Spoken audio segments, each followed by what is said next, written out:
All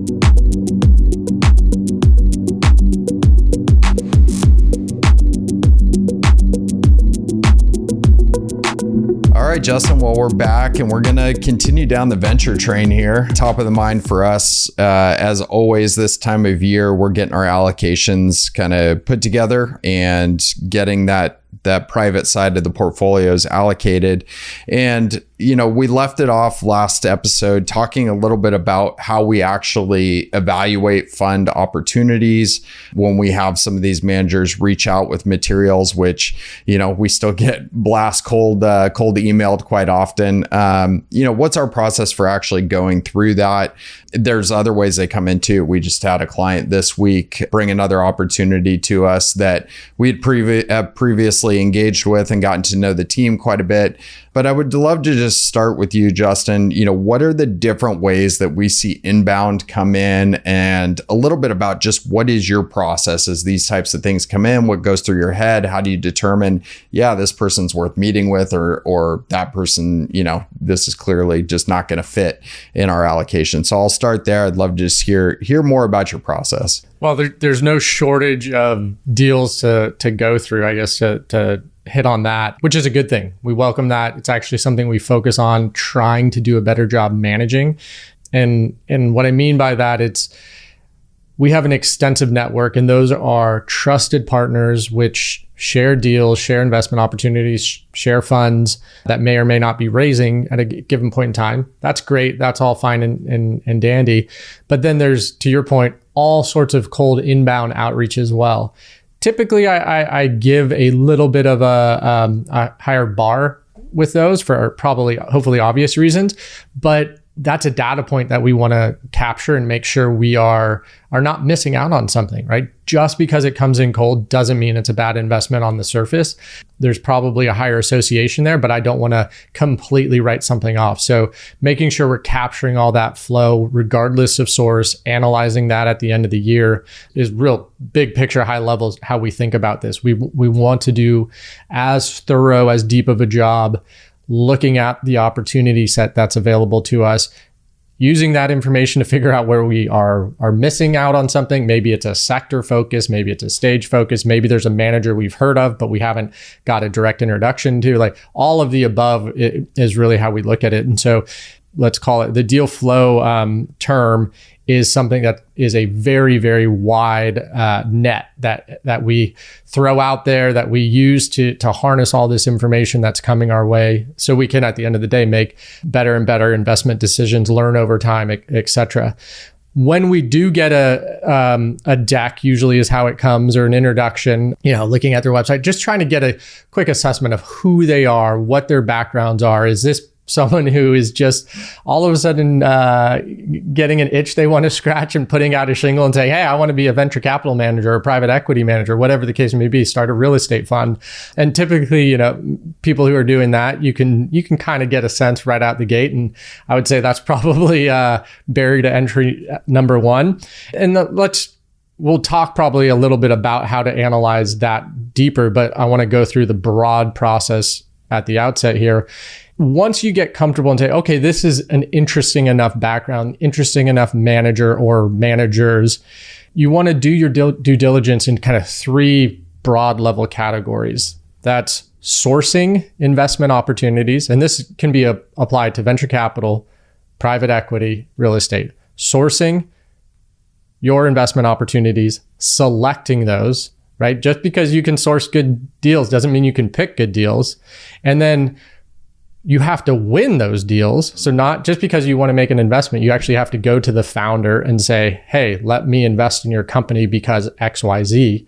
And then eventually you have to make a determination on when to get out of an investment.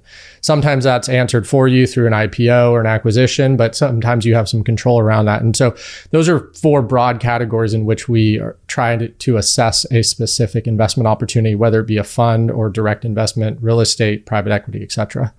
I think it's fascinating to hear that. And hopefully for clients listening, it's also putting some clarity around when we hear of clients or prospects or just people in the network that are interested in doing individual deals, to think like, okay, if we're putting these professional venture managers, private equity managers through this rigor of decision making and trying to assess how good they are, how confident are we in anybody really that's not living and breathing this entire environment to go out and make good decisions on a one-off basis. And so I just think it's interesting. This is why we implement the way we do, right? This is why we choose managers to approach this situation and don't just take the random deals that are kind of being plucked off. It's about volume. It's about understanding trends. It's about seeing what's going on in the markets. And if you're just rifle shooting on one specific opportunity, you're more than likely setting yourself up for a risk reward that just doesn't make any sense. And you may get lucky that may hit, but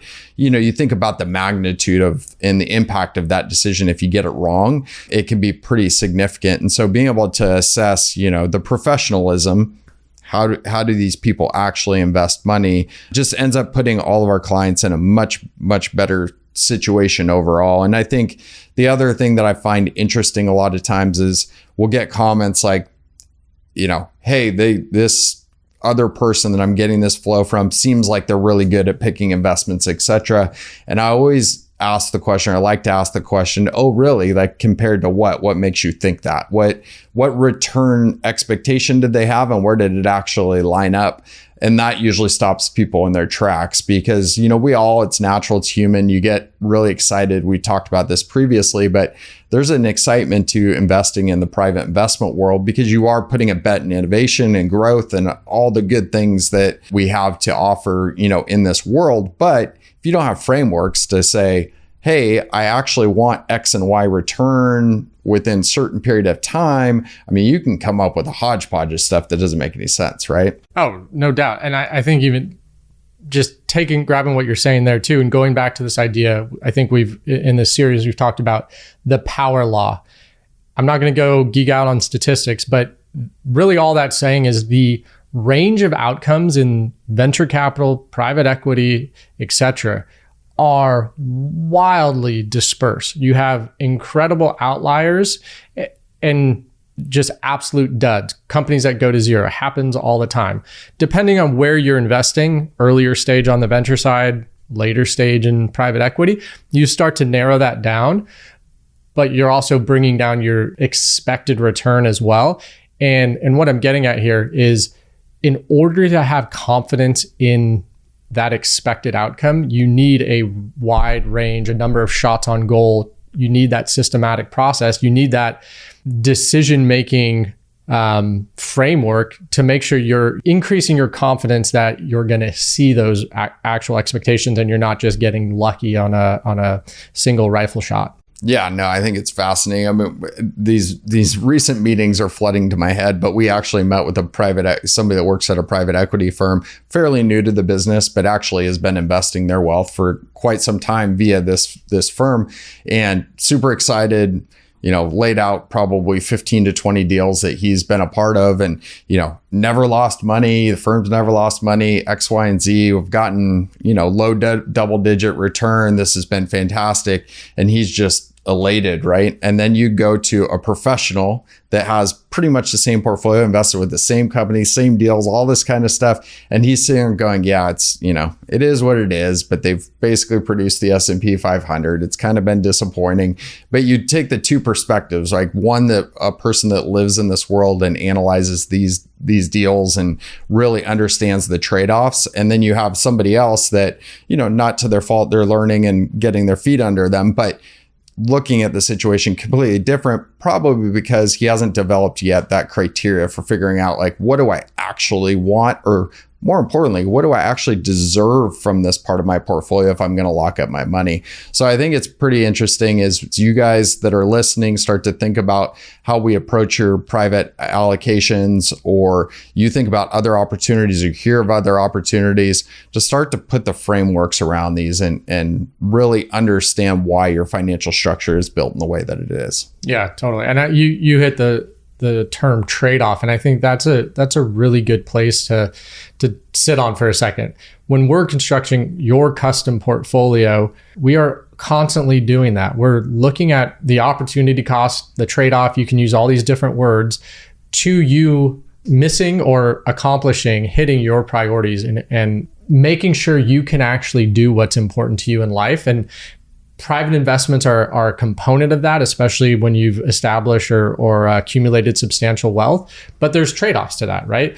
Both from a risk and return standpoint, but a liquidity standpoint, which we've talked about. And all of these need to go into this bag of analysis to adequately construct a portfolio that gives us the highest probability or highest likelihood to meet your priorities. All right. So as we wrap up here, we did get a little philosophical on everybody in this episode, but we wanted to give you a framework, just how we think about when deals come in, how we start to evaluate them. And hopefully the key takeaway here is that, we're looking kind of more systematically at the approach to make sure that, as we enter in this position, how does it affect the overall return expectations? How does it, affect when we think money may or may not actually return back to you as the investor? And it's really systematically approached rather than this kind of buckshot looking, just kind of hit something lightning in a bottle. Everything ties back to your individual priorities and really trying to accomplish that. So we hope you enjoyed this episode. We'd love to hear your questions. And until next time,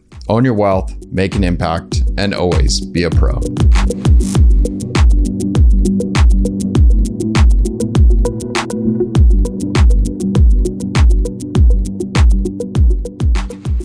The information in this podcast is educational and general in nature and does not take into consideration the listener's personal circumstances. Therefore, it is not intended to be a substitute for specific, individualized financial, legal, or tax advice. To determine which strategies or investments may be suitable for you, consult the appropriate qualified professional prior to making a final decision.